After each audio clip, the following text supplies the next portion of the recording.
version of Marcus Garvey. In other words, you can kill the dreamer, but you can't kill the dream.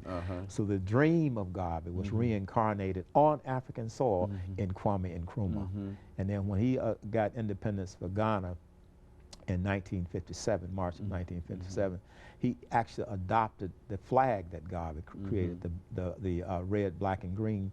And if you look at the flag of Ghana now, they have the same colors except there's gold in the middle because Ghana is known for gold. And they also have the black star sitting right inside of that flag. So Nkrumah was definitely inspired by Garvey. We had other movements. The Moorish Science Temple movement with Noble Drew Ali was inspired by Garvey. And of course, we know that Malcolm X parents were part of the Garveyite movement, and that's how he got his early indoctrination with Pan-Africanism and Islam. And then toward the end, after he left the Nation of Islam, then he went back to establish his organization called the Organization of Afro-American Unity, which was modeled in a certain way after Garvey's Universal Negro Improvement Association.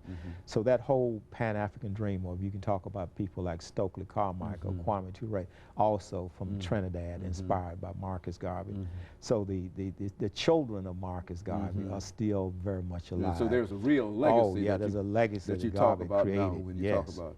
And he inspired Jomo Kenyatta in Kenya to create the Mau Mau and bring about independence in Kenya. So the book, the jury is still out in terms of the impact of Garvey on people around the world.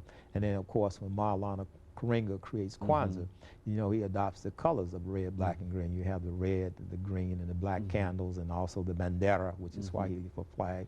So they adopt that flag. So Garvey's influence is still here. And every time you see someone walking around with red, black, and green on, or a flag, or an armband, or something like that, or a cap, you know that's the influence of Marcus Garvey.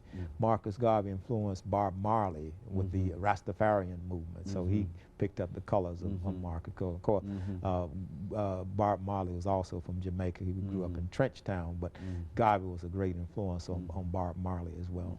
And I think, Dr. Al-Hadid, we might say that even some of the more popular activities that Africans are involved in, African Street Fair Festival, for example, all in a real sense can be said to go back to that period of, with the influence of Marcus Garvey, the economic influence, and et cetera. There's no doubt about it, yeah. And also with the creation of the Organization of African Unity on the African continent, which is a framework designed to unify Africa. And you can trace that back to Marcus Garvey as well. Well, now, what can we do over the last minute and a half, Dr. Al-Hadid, to make Garvey's career much more public? It seems that only the historians and people like yourself know about Marcus Garvey. What would you suggest over the last minute that we have that could be done in order to sort of resurrect Marcus Garvey and his influence? Well, one thing we're going to do with the 11th Annual Africana Studies Conference is that Saturday, which would be the 4th or 5th of February, we're going to have a Garvey Marley concert. And that's going to be an annual feature of our annual conferences to make young people more aware of the teachings of Garvey.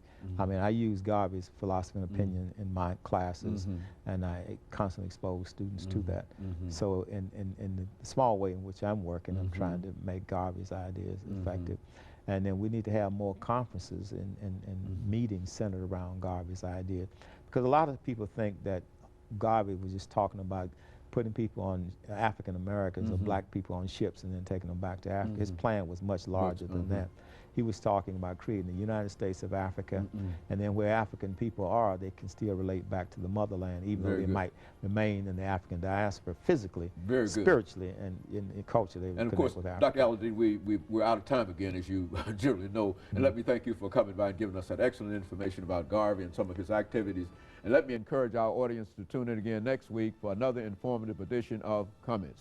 Thank you and good morning.